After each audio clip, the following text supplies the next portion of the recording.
నమస్కారం.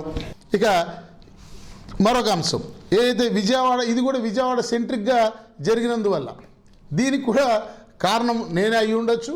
ఆనాటి ప్రభుత్వం నన్ను ఏదో రకంగా వేధించాలనే ఉద్దేశంతో నా మీద క్రిమినల్ ప్రొసీడింగ్స్ ఇన్స్టిట్యూట్ చేయాలని ప్రయత్నం చేసి ఏమీ ఆధారాలు దొరక్క విఫలమైతే ఆ టైంలో మన శాఖలో అధికారులే మీకు ఎందుకు సార్, మేము మా దగ్గర డిసిప్లినరీ కేసు పెండింగ్ ఉంది, దాంట్లో మేము ఈయన పేరు రాసేసి చేస్తామని చెప్పి మరి విజయవాడలో పటమట పోలీస్ స్టేషన్లో ఒక ఎఫ్ఐఆర్ 552/2023 నెంబర్ ఎఫ్ఐఆర్ని పటమట పోలీస్ స్టేషన్లో విజయవాడ 1 డివిజన్ ఇంటెలిజెన్స్ విభాగంలో కొంత అవకతవకలు ఏవో జరిగాయని, దానిలో ఛార్జెస్ ఇచ్చి డిసిప్లినరీ ప్రొసీడింగ్స్ ఎదుర్కొంటున్నటువంటి పై అధికారులను వదిలేసి కింద 4 ఉద్యోగస్తుల పేర్లు పెట్టి ఒక క్రిమినల్ కంప్లైంట్ తనకి లేని అధికారాన్ని అలా ఒకవేళ ఏదైనా క్రిమినల్ కంప్లైంట్ ప్రొసీడింగ్ ఇన్స్టిట్యూట్ చేయడానికి కంప్లైంట్ ఇవ్వాలంటే ఆ ఆఫీస్ యొక్క హెడ్ ఆఫ్ ది ఆఫీస్ ఇవ్వాలి, లేదా హెడ్ ఆఫ్ ది ఆఫీస్ వారి ఆథరైజేషన్తో ఆథరైజ్డ్ ఆఫీసర్ ఎవరంటే వారు ఇవ్వాలి. ఇక్కడ ఈ జహీర్ గారు అనేటువంటి ఒక డిప్యూటీ కమిషనర్ గారు కంప్లైంట్ ఇచ్చారు. ఆయన ఇచ్చిన కంప్లైంట్ మీద పోలీసులు ఎఫ్ఐఆర్ రిజిస్టర్ చేశారు. జహీర్ గారు హెడ్ ఆఫ్ ది ఆఫీస్ కాదు, ఆ రోజుకి head of the office అభిషిక్త Kishore అనే ఐఏఎస్ అధికారి జాయింట్ కమిషనర్గా ఉన్నారు. సో వారు ఇవ్వాలి, లేదా వారు ఈ జహీర్ గారికి ఆర్డర్ ఇవ్వాలి నువ్వు కంప్లైంట్ ఇవ్వమని. అలాంటివి ఏమీ జరగలే, ఈయన ఇచ్చారు. సరే, అదంతా పైనుంచి పెద్దవాళ్ళు చెప్తే చేశారు కాబట్టి ఈ రూల్స్ రెగ్యులేషన్స్ విధి విధానాలు ఎవడు అడగలే. వెంటనే ఒక ఎఫ్ఐఆర్ పెట్టేశారు. మేము 30వ తారీఖు నాడు ఎఫ్ఐఆర్ పెట్టారు. 31వ తారీఖు సాయంత్రానికల్లా అందులో ఉన్న 4 ఉద్యోగస్తుల్ని పోలీసులు సివిల్ డ్రెస్సుల్లో వచ్చి వాళ్ళ ఆఫీసుల నుంచి ఇళ్ళ దగ్గరించి తీసుకెళ్ళి లిఫ్ట్ చేసి పెట్టారు. సరే, వాళ్ళు కొంతకాలం జైల్లో కూడా ఉండాల్సి వచ్చింది. తర్వాత బెయిల్ మీద బయటకు వచ్చారు. దాంట్లో 5వ పేరుగా నా పేరు కూడా ఎఫ్ఐఆర్లో పెట్టారు. ఏమని పెట్టారు కంప్లైంటు? నేను ఆ విజయవాడ 1 డివిజన్ ఇంటెలిజెన్స్లో ఉద్యోగస్తుడని పెట్టాను. నా జీవితంలో, నా 41-42 ఏళ్ల ఉద్యోగ జీవితంలో నేను ఎప్పుడు విజయవాడ 1 DC ఆఫీస్లో పనిచేయలేదు, ఆ ఇంటెలిజెన్స్ వింగ్లో పనిచేయలేదు. అయినా గత 25 ఏళ్ళ బట్టి నేను ఏనాడు ఎక్కడ ఏ ఆఫీస్కి వెళ్ళి ఉద్యోగం చేయలేదు, ఎప్పుడూ ఓడి మీదే ఉన్నా. సో అలా పెట్టారు. సరే, తర్వాత దాని మీద జరిగిన పరిణామాలన్నీ కూడా తెలుసు అందరికీ. వాళ్ళు పాపం ఆ ఇబ్బందులు పడ్డారు, వాళ్ళు లీగల్ బ్యాటిల్ చేశారు, నేను లీగల్ బ్యాటిల్ చేశాను. నాకు సంబంధించిన వరకు నా పోలీస్ స్టేషన్ ఆ ఎఫ్ఐఆర్లో నా పేరు డిలీట్ చేస్తూ 2024లోనే పోలీస్ కమిషనర్ గారు ఉత్తర్వు ఇచ్చారు. అది కోర్టుకు కూడా తెలియజేశారు, కోర్టు కూడా దాన్ని ఆమోదించింది. అయితే మిగిలిన వాళ్ళ మీద కూడా ఆ ఇన్వెస్టిగేషన్ కంప్లీట్ చేశారు. ఇప్పుడు ఇక్కడ మీకు చెప్పే విషయం ఏంటంటే, అభియోగం ఏంటంటే విజయవాడ 1 డివిజన్ ఇంటెలిజెన్స్లో దాదాపు ఒక 100 కోట్ల రూపాయల మేరకు ట్యాక్స్ పేయర్స్ కొంతమంది పన్ను ఎగవేశారు. ఆ పన్ను ఎగవేతకి వీళ్ళు సహకరించారు. ఈ అధికారులు వీళ్ళకి చట్టపరంగా దఖలుపరచబడినటువంటి అధికారాలని, అసెసింగ్ అధికారాలని వీళ్ళు వినియోగించలేదు అని చెప్పి అధికారుల మీద ఛార్జెస్ పెట్టారు. ఈ కింద ఇద్దరు ఏసీటీఓలు, సీనియర్ అసిస్టెంట్ అటెండర్ మీద ఏం పెట్టారు అంటే, నా మీద వీళ్ళు ఆ వ్యాపారస్తుల దగ్గర నుంచి నేను చెప్తే, సూర్యనారాయణ చెప్తే ఆ వ్యాపారస్తుల దగ్గర నుంచి డబ్బులు మామూలు వసూలు చేసి వీళ్ళు ఈ పన్ను ఎగవేతకి కారకులు అయ్యారు అని చెప్పారు. సో ఇక్కడ ఇది 2 భాగాలు. మొదటి భాగం, అసలు ఒక ట్యాక్స్ పేయరు చట్ట నిబంధనల ప్రకారం పన్ను చెల్లించకుండా ఎగవేత చేయటం, అది ఎవరి పరిధిలోకి వస్తుంది? ఆ పన్ను మదింపు చేసే అధికారం ఉన్నటువంటి అధికారికి. వీళ్ళకి లేదు కదా, ఏసీటీఓ గుమస్తాకి పన్ను మదింపు చేసే అధికారం లేదు. సో వీళ్ళ మీద అభియోగం ఏంటి? వీళ్ళు ఈ ఎగవేతదారుల దగ్గర నుంచి ఆ ఎగవేతకి సహకరిస్తామని చెప్పి నేను చెప్తే డబ్బులు వసూలు చేశారు అని వీళ్ళ మీద అభియోగం. అందుకని వీళ్ళ మీద క్రిమినల్ కంప్లైంట్ ఇచ్చాము అని చెప్పారు. ఇప్పుడు ఇన్వెస్టిగేషన్ తర్వాత పోలీసులు వారు ఎటువంటి సాక్ష్యాలు లేవు, ఈ అభియోగాలంతా తప్పు అని చెప్పి ఇట్స్ ఎ ఫాల్స్ కేసు అని చెప్పని కోర్టు వారికి నివేదించారు. విజయవాడ ఏసీబీ కోర్టు వారు దీన్ని విచారించి ఆ కంప్లైంట్ ఇచ్చినటువంటి అధికారికి నోటీస్ ఇచ్చారు. నువ్వు కంప్లైంట్ ఇచ్చావు, కానీ పోలీసులు విచారణ చేసి దీంట్లో ఎటువంటి సాక్ష్యం లేదని చెప్పారు, ఇది ఎటువంటి ఆధారాలు లేవని చెప్పారు, దీనికి నీ అభ్యంతరాలు అని ఉంటే తెలియజెప్పమని వారికి నోటీస్ ఇచ్చారు.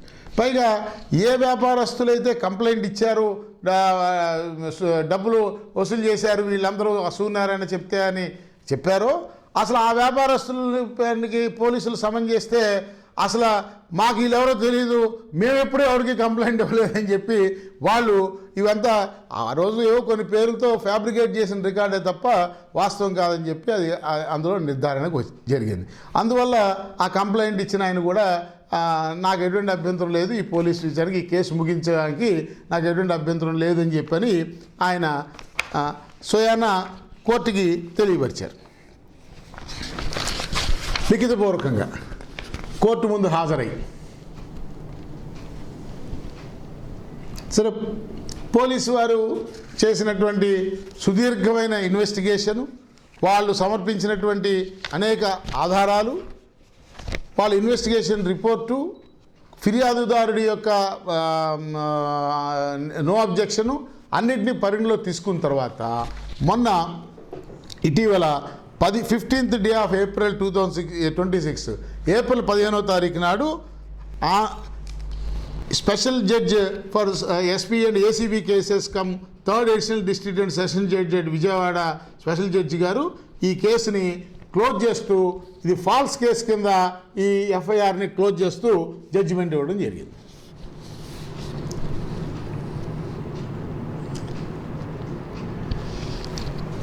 సో కాబట్టి తాత్కాలికంగా మనల్ని తప్పుడు కేసులు పెట్టి ఇబ్బంది పెట్టినా అంతిమంగా న్యాయం గెలిచింది. న్యాయం గెలిచింది కానీ ఇంకా మనకి న్యాయం జరగలేదు. ఇప్పుడు న్యాయం ఎలా జరగాలి?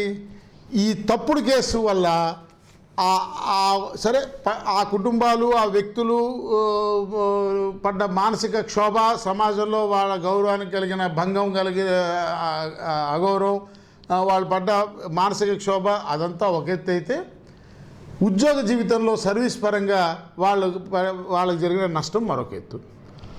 ప్రభుత్వానికి అసలు అభియోగం ఏంటి? Loss of revenue. ప్రభుత్వానికి నష్టం జరిగింది, పన్ను చెల్లించాల్సిన చెల్లింపుదారుడు పన్ను ఎగవేశాడు, అది అసెస్మెంట్ చేయలేదు అని కదా అసలు అభియోగం. దానివల్ల it resulted in loss of revenue అనేది ఈజ్ ద అభియోగం. సో ఇప్పుడు వీళ్ళు డబ్బులు వసూలు చేశారు అన్న నేరారోపణ కొట్టేసింది కోర్టు. ఇక ఇప్పుడు మిగిలిందేంటి? పన్ను ఎగవేత.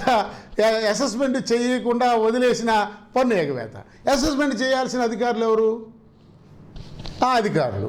వాళ్ళకి ప్రభుత్వం విచారణాధికారి హెల్డ్ ప్రూవ్డ్ అని నివేదిక ఇచ్చారు. వాళ్ళు విషయంలో నిరూపణ అయిందని నివేదిక ఇచ్చారు. సీతారాం శేఖర్ గారు గౌరవనీయులు అడిషనల్ కమిషనర్ గారు విచారణాధికారిగా ఆ విచారణ నివేదికని ప్రభుత్వం అంగీకరించి బహుశా విజిలెన్స్ కమిషన్ కూడా సంప్రదించారని అనుకుంటున్నాను. ఎందుకంటే because it's vigilance angle is there, ఇది మ్యాండేటరీ ప్రొవిజన్గా విజిలెన్స్ కమిషన్ కూడా కన్సల్ట్ చేయాల్సిన అవసరం అయితే ఉంది. ఈ విషయంలో చేసే ఉంటారో ఆ విధి విధానాన్ని పాటించే ఉంటుంది ప్రభుత్వం నేను భావిస్తున్నాను.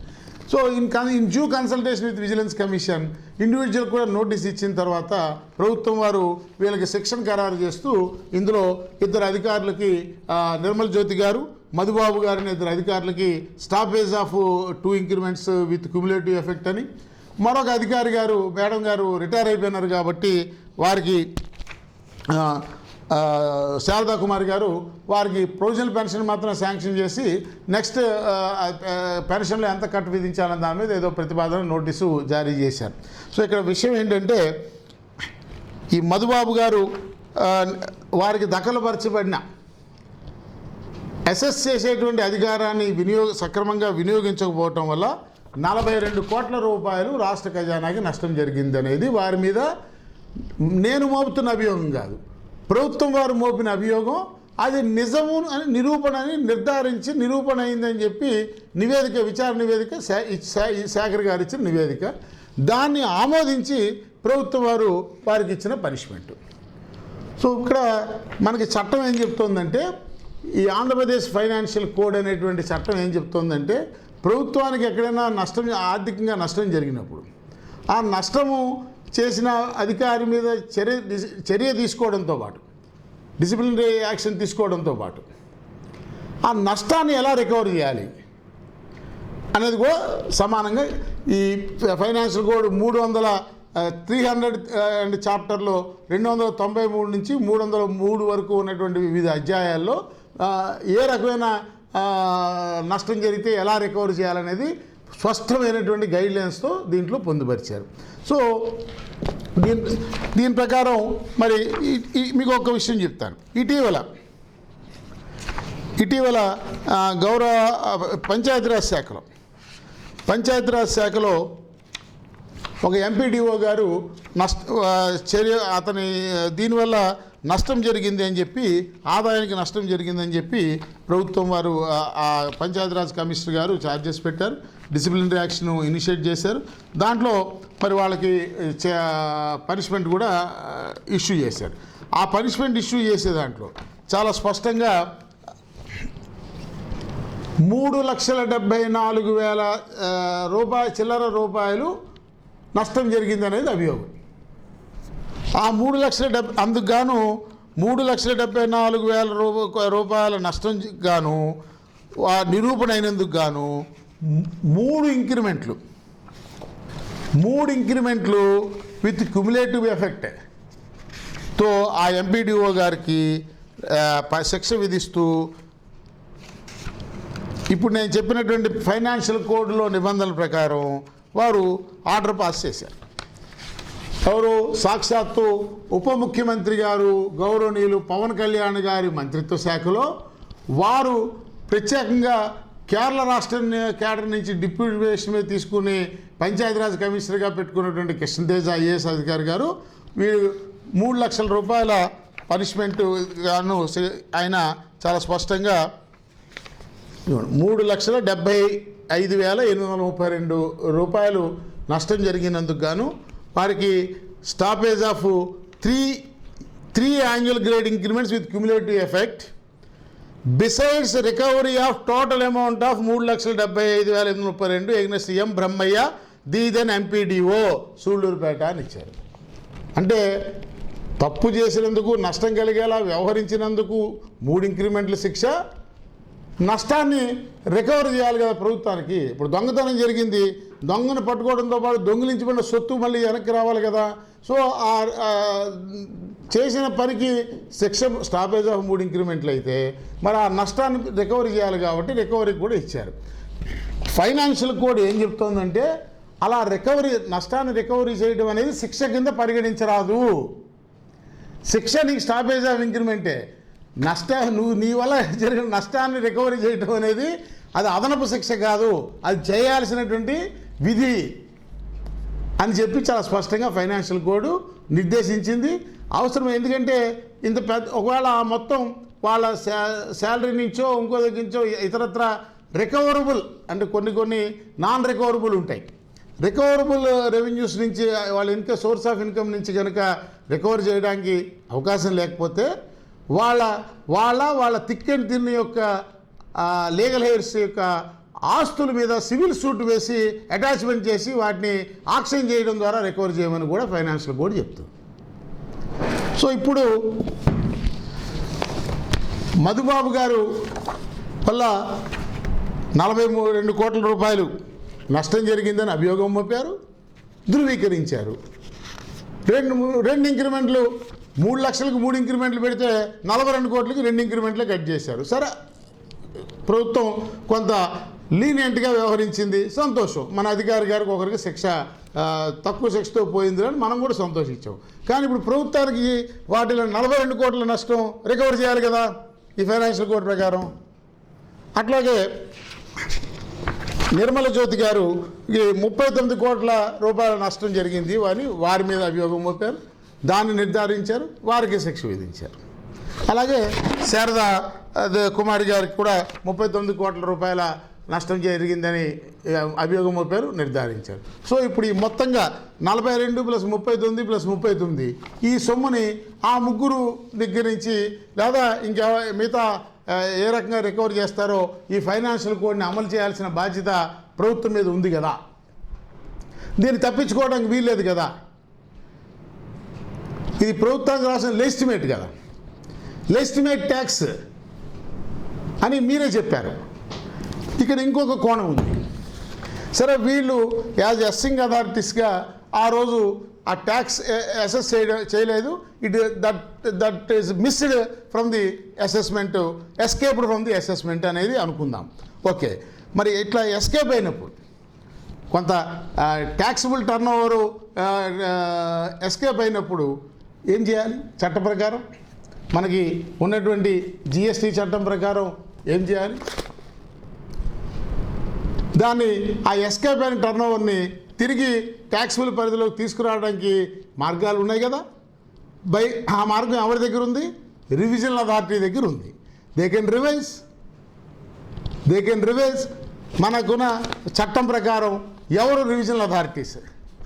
Revisional authority is commissioner, chief commissioner, and anyone who was authorized as notified as a proper officer by the chief commissioner.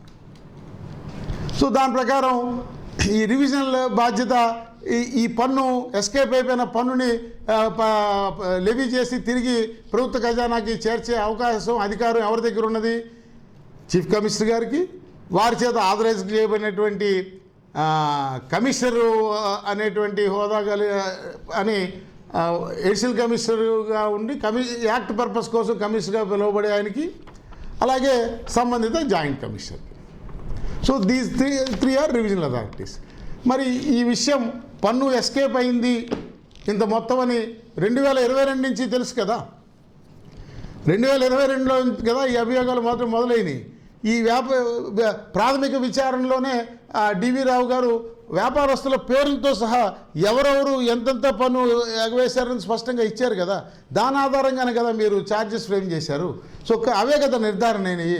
మరి ఆ పన్ను ఎగవేతదారులు ఐడెంటిఫై అయినప్పుడు, వారు పన్ను అసెస్మెంట్లో ఎస్కేప్ అయినప్పుడు ఆ ట్యాక్సేషన్, దాన్ని రివిజన్ అథారిటీని ఎక్సైజ్ చేసి ఆ పన్నుని తిరిగి వసూలు చేయడంలో ఈ రివిజనల్ అథారిటీస్ కూడా విఫలమయ్యారు. కాబట్టి దే ఆర్ ఆల్సో ఇప్పుడు చేయడానికి అవకాశం లేకుండా అవన్నీ they have board by limitation of time.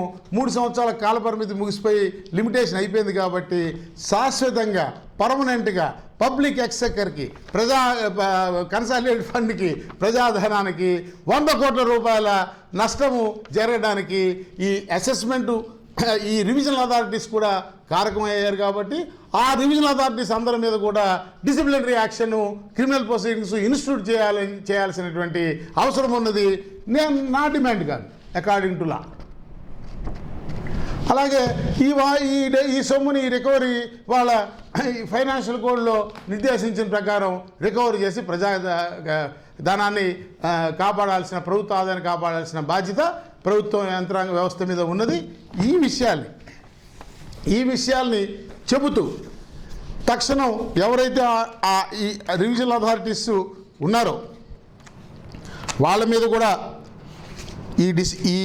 Already convict అయినటువంటి వాళ్ళ దగ్గర నుంచి రికవరీ చేయడంతో పాటు ఎవరైతే డిసిప్లినరీ అథారిటీస్ ఉన్నారో, రివిజనల్ అథారిటీస్ ఉన్నారో, ఎం గిరిజాశంకర్ గారు ఆనాటి చీఫ్ కమిషనరు, అభిషిక్త కిషోర్ అని నాటి విజయవాడ డిప్యూటీ కమిషనరు, అలాగే ఎస్సి కృష్ణమోహన్ రెడ్డి గారని నాటి joint commissioner of Vijayawada during the check period, ఆ పీరియడ్కి సంబంధించినటువంటి, అలాగే తోట రాజశేఖర్ గారు, అలాగే పి రఘునాథ్ గారు, శ్రీమతి శ్రీలక్ష్మి గారు, ప్రశాంత్ కుమార్ ఐఏఎస్ గారు, జి నిర్మలా జ్యోతి గారు, కె మధుబాబు గారు, ఎంవి శారదా కుమార్ గారు, వీళ్ళందరి మీద కూడా క్రిమినల్ ప్రొసీడింగ్స్ని ఇన్స్టిట్యూట్ చేయడంతో పాటు ఆ సొమ్ముని వీళ్ళ దగ్గర నుంచి రికవర్ చేసేలాగా చర్యలు తీసుకోమని నేను ప్రభుత్వాన్ని లిఖితపూర్వకంగా మీ అందరి పక్షాన కోరాననే విషయాన్ని మీ దృష్టికి తీసుకొస్తాను. దీనికి కొంత కాల వ్యవధి ప్రభుత్వం స్పందించడానికి, చర్యలు తీసుకునేదానికి వేచి చూసి ప్రభుత్వము నిబంధనల ప్రకారం, చట్ట నిబంధనల ప్రకారం చర్యలు తీసుకోకపోయినట్టయితే in the interest of public money, ప్రజాధనాన్ని రక్షించేటువంటి రాజ్యాంగం ప్రకారం నిర్దేశించబడినటువంటి ఒక బాధ్యత, రాజ్యాంగం ప్రసాదించిన హక్కులతో పాటు అప్పచెప్పిన విధులు, డ్యూటీస్, బాధ్యతల్లో ప్రజా సంక్షేమం, ప్రజాధనాన్ని రక్షించడం కూడా ఉంది. కాబట్టి ఒక బాధ్యతాయుతమైనటువంటి పౌరులుగా, బాధ్యతాయుతమైన ఉద్యోగస్తులుగా, బాధ్యతాయుతమైనటువంటి సంఘంగా దీని మీద చట్ట ప్రకారం చర్యలు తీసుకునేలాగా ప్రభుత్వాన్ని ఆదేశించమని తప్పకుండా సంఘం పక్షాన హైకోర్టులో కేసు వేసి ఈ 100 కోట్ల రూపాయలు ప్రభుత్వ ఖజానాకి రికవర్ అయ్యి జమ అయ్యేదాకా పోరాటం చేస్తానని మీ అందరికీ మనవి చేస్తా ఉన్నాను. సో కాబట్టి ఏవైతే ప్రధానమైన 2 ఇన్సిడెంట్స్ని విజయవాడ సెంట్రిక్గా జరిగిన ఇన్సిడెంట్స్ని అడ్డం పెట్టుకుని మన సంఘాన్ని విచ్ఛిన్నం చేశారో, ఒక కుటుంబంలో ఉన్నటువంటి మన ఐక్యతని దెబ్బతీశారో, ఆ 2 అంశాల మీద పూర్తి నిబద్ధతతో ప్రతిరోజు కొంత సమయం కేటాయించి పనిచేస్తానని, అనుకున్న లక్ష్యం నెరవేరేదాకా మీ పనిచేస్తానని చెప్పి మీ అందరికీ మరొకసారి హామీ ఇస్తూ, మీరు ధైర్యంగా తప్పు చేయొద్దు, భయపడద్దు, అవినీతి చేయొద్దు. మరొక విషయం చెప్తా ఉన్నా, ఇదే కాదు ఇంకా అనేక విషయాలు వివిధ డివిజన్స్లో, వివిధ సర్కిల్స్లో జరిగినటువంటి అనేక విషయాలు ఆధారాలతో సహా నాకు అందాయి. వాటన్నిటి మీద కూడా మనం ఇదే బాధ్యతతో ప్రభుత్వం పట్ల, సమాజం పట్ల, రాజ్యాంగం పట్ల మనకున్న ఇదే బాధ్యతతో వాటన్నిటి కూడా ఒక్కొక్కటిగా మరి పూర్తి ఆధారాలతో ప్రభుత్వం దృష్టికి తీసుకెళ్ళి చర్యలు జరిగేలాగా, ప్రభుత్వానికి రావాల్సిన ఆదాయం వచ్చేలాగా చేయడంలో మనం బాధ్యత నిర్వహిస్తామనే విషయాన్ని మీకు మనవి చేసుకుంటూ మళ్ళీ ఇంకోసారి చెప్తా ఉన్నా ప్రతి ఒక్కళ్ళు గుర్తుపెట్టుకోవాలి, తలుపేసి కొడితే పిల్లి కూడా మీద పడి కరుస్తుంది అనేటువంటి నానుడి ఒక్కసారి ఈ శాఖలో అధికారులు గుర్తుపెట్టుకోవాల్సిన అవసరం ఉందని నేను మనవి చేస్తూ ఉన్నా. ఏదో ప్రభుత్వం చెప్పిందనో, ఎవరో మంత్రి గారు చెప్పారనో, చీఫ్ కమిషనర్గా వచ్చిన చెప్పారనో మీ ఇష్టానుసారం శాఖాపరమైన అధికారులు, డిపార్ట్మెంట్ల ఆఫీసర్సు చట్ట విరుద్ధంగా, నిబంధనలకు విరుద్ధంగా వ్యవహరించినట్టయితే తప్పనిసరిగా దానికి తగిన మూల్యం మీరు చెల్లించాల్సి వస్తుందనే విషయాన్ని గుర్తుపెట్టుకోమని అందరికీ తెలియజేస్తూ నమస్కారం. మరిన్ని ఆసక్తికర విశేషాలతో తరువాయి